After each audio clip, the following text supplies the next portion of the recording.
Hi everyone, it's Az here from HeelvsBabyface. This is my spoiler-free review of The Batman, which I have now seen later tonight over on Nerdrotic's channel, Friday Night Tights.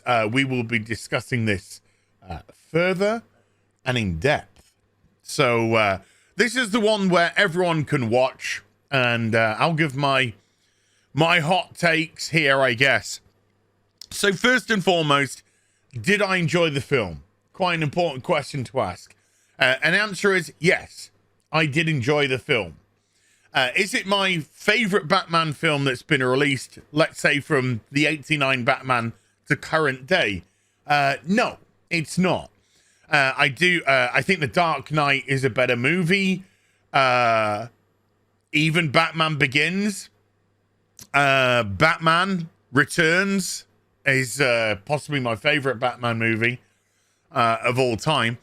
So there are others. Now, does that mean that the film's bad? Or does that mean that the film doesn't hold up or anything like that? No, it doesn't. Because this is a very different type of Batman film. Like we have seen different types of Batman films. Tim Burton's Batman movies comparative to Christopher Nolan's Batman movies are chalk and cheese. Same with Zack Snyder's Vision. This is a more Dark Knight detective movie. It doesn't rely heavily on action set pieces. So when the action set pieces happen, they're more meaningful and impactful. If you've seen the trailers, so this isn't spoilers, things like the car chase with the Penguin, that is actually a really well put together set piece, but we'll get to it. So it is a very enjoyable film. I did find it too long. I looked at my watch about 1 hour 45 minutes into the movie, not because I was bored. I just wanted to see kind of how far we were in because of what was happening on screen. And the movie was like, there's still an hour to go. And I was kind of like, okay, it'd be interesting to see where this hour goes. So I think there could have been, with what happened, some better editing to cut down the runtime. And I would say the ending is actually the weakest part of the film.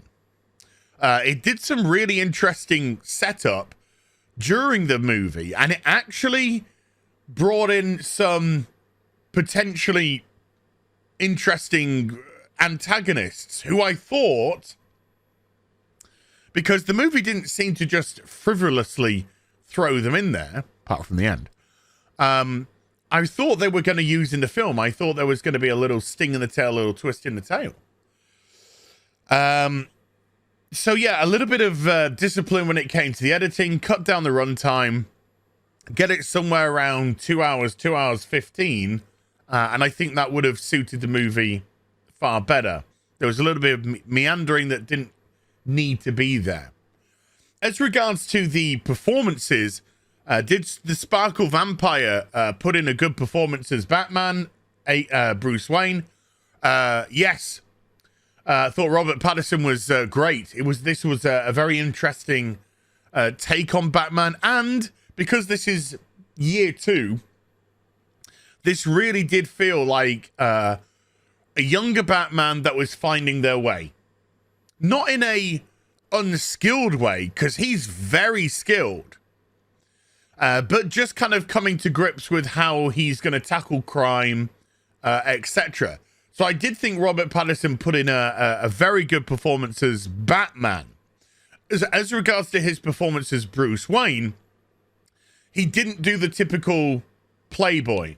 Now, Michael Keaton didn't either. A little bit. But obviously, Ben Affleck's Batman really played that playboy image up, which is more in line with how the comics are. Pattinson's sort of stoic Batman, stoic Bruce Wayne, I thought could have used a little tweak. Now, sure, the film had a tone. It had a very consistent tone. But I still think it would have been more worthwhile, better for the character if it did adopt a slightly lighter to Bruce Wayne. But that said, the film was never playing really with duality. In as much as it really wasn't playing to the theme of who is Batman under there. It was really playing out this mystery that the Riddler was posing. So I can forgive. It's not a big thing. And I am very, very pleased with Patterson's performance, which leads us on to the other cast. Zoe Kravitz's Catwoman, aka Selena Kyle, thought she was great. I thought she was really, really good, and I was nervous about her casting because I just didn't think that Zoe Kravitz had the chops really to carry this off. And hey, proven wrong, and happy to have been proven wrong. I was really impressed with her Selena Kyle. I don't think she was overused at all. I think she was used very well indeed. There was huge chemistry between her and Robert Pattinson, which you need to have when you're putting Batman and Catwoman together. And she wasn't a girl boss. She could kick ass. That's what Catwoman can do. But she had moments of vulnerability. She had moments where she wasn't in control. She had moments where she lost the advantage. And so it didn't OP her, and it played her out very well indeed. And I think this was a very loyal interpretation to how the relationship between Batman and Catwoman has been canonically in the comics. And that is, to me, pretty high kudos. So yeah, very impressed with her performance. Jeffrey Wright as Commissioner Gordon. Commissioner Gordon was great. Again, used well. Sure, you know, there's been a little bit of chit chat about the race changing of Commissioner Gordon for this. These are the times that we live in. But his performance as Commissioner Gordon was fine. Absolutely fine. Which I have to contrast with the mayor, the female mayor that they were pushing, or the mayoral candidate that they were pushing, as Jim Gordon is the one good man in Gotham. He's the man that can't, though, cut through the red tape. That's why he needs Batman, because Batman can. And this mayoral character was too clean. Too clean for Gotham. And I didn't like that at all. She was the weakest character by far, because she didn't really have a character other than I'm squeaky clean and future of Gotham, yay. I mean, they could have used that character so much better, but they didn't in the time that they allowed. My little kind of star of the show is Colin Farrell's Penguin. And Penguin was just fantastic. I mean, first of all, I couldn't even believe it was Colin Farrell under the makeup when I first saw the trailers. That was something to behold. And his performance as Penguin was wonderful. Absolutely wonderful. There's rumors that they're toying with the idea of an HBO show for him. I don't know if that's true or not. But I would definitely like to see this Penguin go toe-to-toe with Batman. The use of the Iceberg Lounge was fantastic. They really did that service. They could have maybe next time, now that let's say the Penguin's slightly more free, they could sort of iceberg the Iceberg Lounge up a wee bit instead of making a generic nightclub. But the usage of it and the way that they utilized it was very, very good indeed. As regards to the Riddler was a good, not necessarily complicated character. Yeah, there's some twists here or there with it, but I think it was a very good performance of somebody who's quite clearly had a psychotic break and isn't there properly. You know, I don't buy into this incel culture. Oh, it's just an incel culture. No. The guy was clearly tapped. The guy had clearly had a psychotic break somewhere along the line. So this wasn't just some guy, some incel behind his keyboard doing these things. No, there was a much more complicated story to it. And I thoroughly enjoyed the detective work that went into it and how good Batman actually is. And the use of technology in places to open up clues as to what's going on.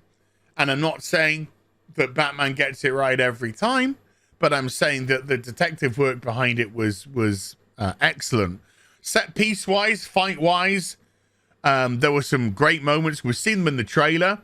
The car chase with the Penguin is wonderful. Really, really good car chase. You think you've seen all the car chases, and therefore they're not interesting anymore. This one worked really well, particularly the start of the chase, which I'm not going to ruin. But people who've seen the film know what happened when the Batmobile is brought into play, which is great. And we've seen the Penguin's car overturned and Batman walking towards it. And yeah, there's some just great, just great pieces of cinematography with that. And there's a lot of reliance on the close-up shot. I'll say that. But the cinematography in a lot of the areas is pretty breathtaking.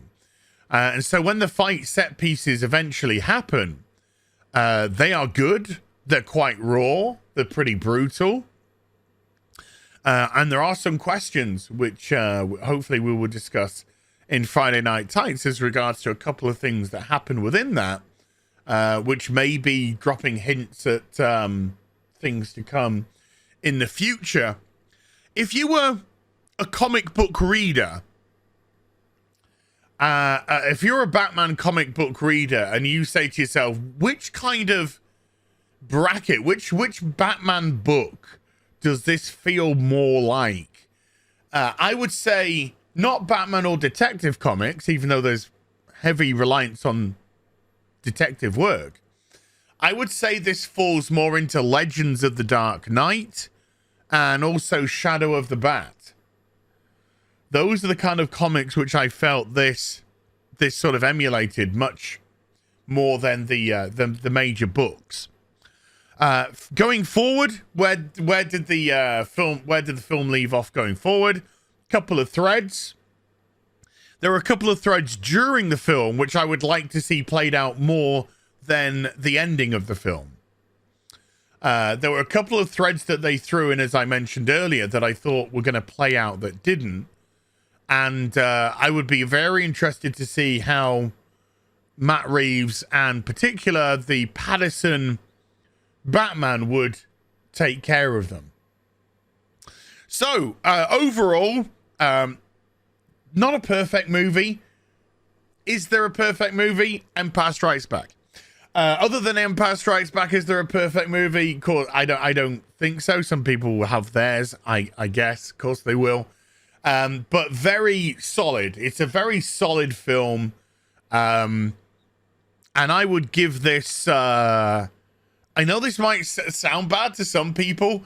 I would give this a very solid 7.5 to 8 out of 10. There was just a few places, like I said, it was overly long. There was a couple of characters that didn't quite fit. There were some threads which I don't, if they were thrown in for fan service, it would have made more sense to carry them out in the film. And I think it was a very solid, very good foundation to start a potential new franchise with this character. So there we go. The Batman, great for the most part, very good for the most part.